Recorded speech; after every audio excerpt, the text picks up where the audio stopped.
Normally, I wouldn't release information about the cases I have been on that aren't meant to be public information. It is my duty to ensure the privacy of the deceased is secured aside for the possible evidence. But this case was different. I've never faced something like this in my career as an investigator, and I'm not sure if there has ever been more of a more tragic case in the area. The house was already collapsing when the fire department got there. At 2 a.m., a call was made by a neighbor that a small house was ablaze. They knew a little girl lived there with her mother, though they hadn't seen the girl in about a week. When the flames were extinguished, we began to investigate what could have caused the fire. We found something I would rather not relive, but I'll try. A charred body was found in a closet that hid under a staircase like what you see in some older cartoons. Or rather, what was left of the closet anyway. Not much was salvageable after the fire. The body was small, looking like it belonged to a young girl between the ages of 4 to 6. She was curled in a fetal position, as if she was hiding in the closet.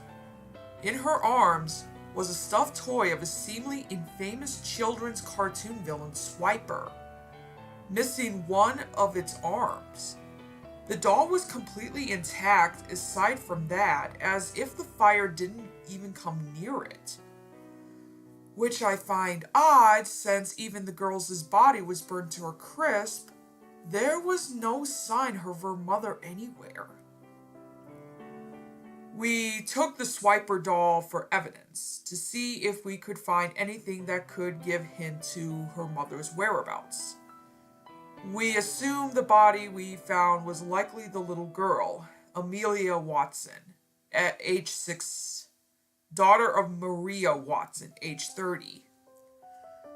We began searching to find clues in the doll we took from the scene and found something none of us had expected. There was an object. No, two inside of it, where there was a little hole in the Swiper doll's stitching. We cut the thread in order to retrieve what was inside. Miraculously, there were 2 pages of construction paper in the doll, folded up in little squares. When we unfolded it, we found a message on both, written in purple crayon. One looked less sloppy than the other, as if one of them was written in a hurry. Both were addressed to Swiper and had drawings of a little girl and a masked fox playing in the back of the pages. It was a bit difficult to understand at times, considering it's a young child's writing and thus doesn't have the best grammar, but it was easy enough to get an idea. Swiper, I don't think you're as mean as Dora and Boots say you are.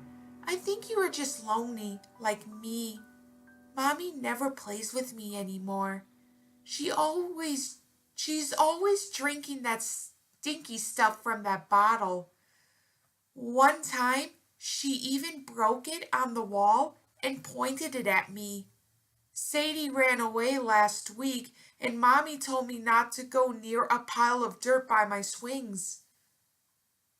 When I did, she put Sadie's collar on my neck and tied me here. I don't know what that means though, Swiper. What does it mean? Oh well, at least you won't do that. Right? I'm sorry, Swiper. Mommy tried to take you away, but I wouldn't let her. Now you're missing an arm. Are you okay?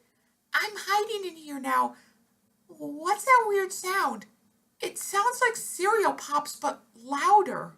It's getting warm in here, too. The door is too hot to open. Where's my... The messages end there. I believe this is the victim's testimony. Not only has this become a missing persons search, but a search for a murderer as well. We still haven't found Maria until yesterday.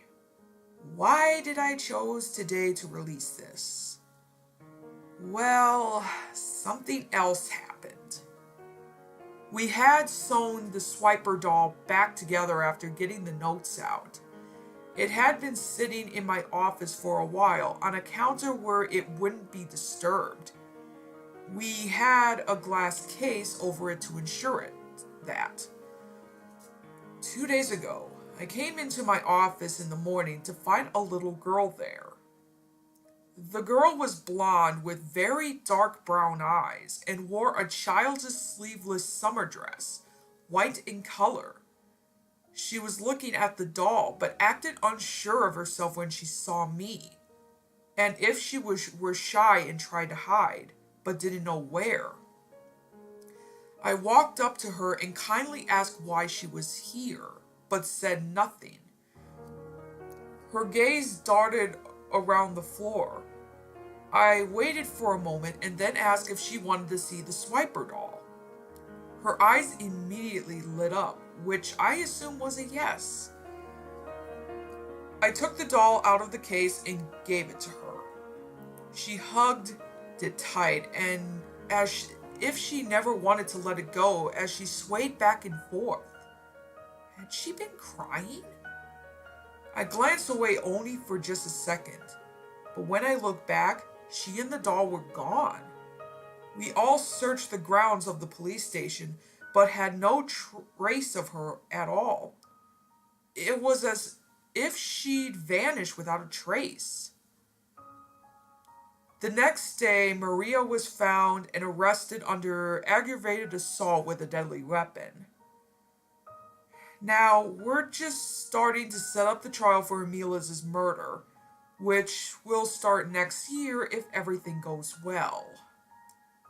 I guess Amelia came back to get her friend, so that her mother wouldn't get him.